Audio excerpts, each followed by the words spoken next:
Y'all, Wizard101's latest update is looking kinda huge. And today we need to talk about the Portal of Peril. Now, this seems to be the biggest part of this update. It's a completely new event that they're adding to Wizard101. So I'm in test realm right now, but basically the teaser that they put out about the fairgrounds being like updated and stuff, it was for this. It's a completely new event where you can basically run gauntlets from the past for free. According to the update notes, they're gonna be running this event 1 week every month. And basically, what I assume is every, month, they're gonna rotate a new gauntlet that you can run. So for example, if you were in test realm right now, the one that they're trying out is a Sinbad gauntlet. This is something that you could have bought, years ago, or now you can run for free. There is some new content in these gauntlets. They basically are using level scaling so that if you're low level, you could actually be scaled up for a challenge. And if you're, like super high level, keep in mind, right? Some of these gauntlets are pretty old. Like, I want to say the Sinbad gauntlet came out when level 140 or level 150 was max, maybe even earlier. So those challenges are pretty outdated for high levels. Now they've added a new tier of difficulty if you're a high level so that you can also,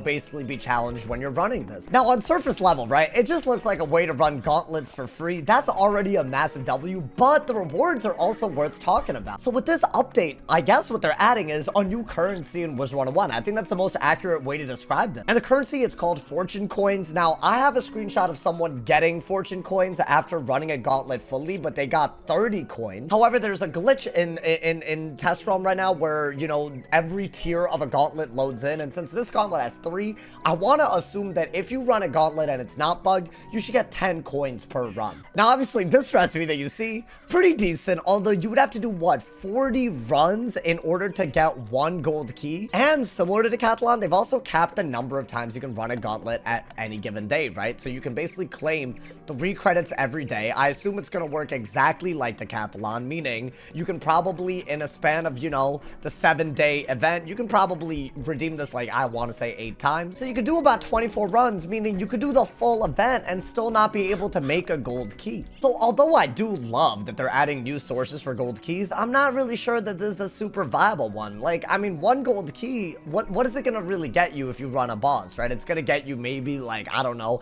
10 Spellments for a spell that you need when you need 685 to max tier it. And I feel like 10 is being generous, right? So I feel like they could have lowered the price for this. I don't really think that gold keys should be kept at this level of rarity. However, some of the other rewards are actually really, really cool, right? You can make Azoth, which I could argue for 6 fortune coins, for 1 Azoth, actually not that bad. You can make a bunch of TCs that currently you can only make with Azoth or arena tickets. So now we have a new way of making all of these, like utility TCs for PvP or other things. And what's super, super cool is this reagent tab, right? You can actually turn these coins into stuff that you could actually use for all types of crafting, including dream water, which is big, right? Dream water can be used to craft anything in Wallaroo, including jewels, including end of game gear. So this is actually a really cool conversion, right? If you're trying to maybe get dream water, but not do the same Wallaroo bosses and maybe, experience a gauntlet that you've never been able to buy for free, right? All of these things add up and you can actually get really rewarded for it. They also put retriever tokens. Now these can be used if you can get 5 of them to unlock a talent that can actually get you Spellman. And unlike the gold key, I would actually say this is,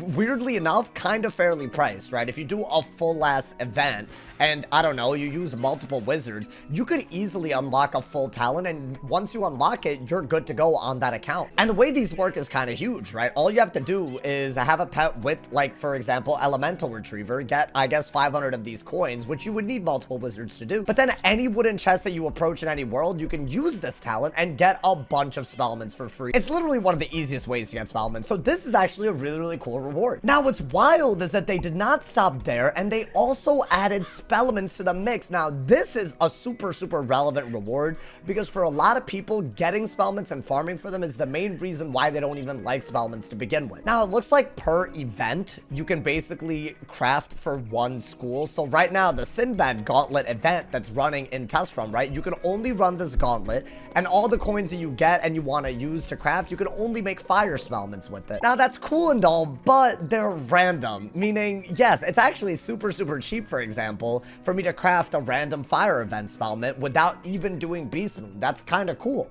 But for each 5 coins, I'm not guaranteed to get an Infernal Salamander over, for example, a Glacial Golem or a Napta Scarab, which are other fire event Spellmen. Honestly, I feel like this price makes sense for one Spellment that you could control. Maybe if it's that easy to get coins, maybe they could raise the price if you want to specify which Spellment you want to craft. Because for example, right, once this update goes out, what I'm gonna really want are R2 Spellments. So yes, I could craft random R2 Spellments if the event comes out and I haven't finished farming. But other than that, the only Spellment that my wizards are currently missing are the Burrower ones, the one from the Lightbane boss, which is kind of stupid for me to have to craft a random Spellment each time for a chance to get this. Like, it doesn't really reward people that even mildly farm for Spellments already. Is this random mechanic good if you've literally never farmed Spellments? Yes, it's awesome. I just wish there was, like, you know, some sort of feature for people that maybe have started farming, or maybe they farmed one lore spell a lot but not all of them. Because the way that it's, you know, right now,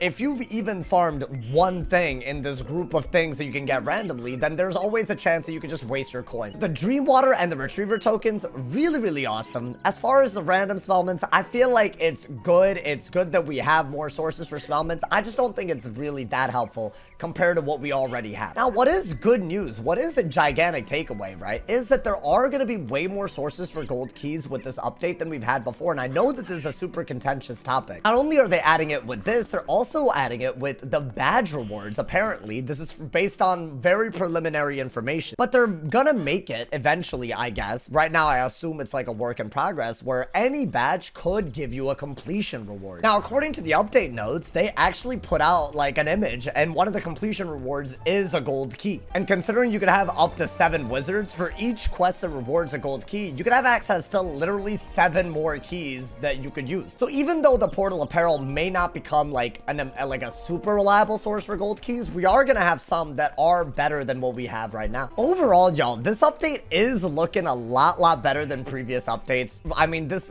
Gauntlet event basically lets you do stuff that originally you would have had to pay for to experience. You can still get all the rewards that you would get from the normal Gauntlet, although you would have to wait for the one that you want to farm to come into the rotation, right? Because it's a monthly event, you would have to wait. But it is seeming to increase access to Spellments, other rewards that are related to things that you have to farm for from other sources. So I really dig the spirit of this update. Honestly, if they just, you know, maybe tweak the recipes or even add some so that you could control specificity a little bit, I think this would be a W feature that they would add. Hopefully, if you didn't know about this feature that's coming, you know, now you know about it. Let me know what y'all think about it in the comments. As always, I look forward to reading them. Drop a like if you enjoyed. Leave a sub if you're new. Guys, I'm covering every bit of test room content I can, so make sure you turn on noties. I'll see y'all soon. Stay awesome.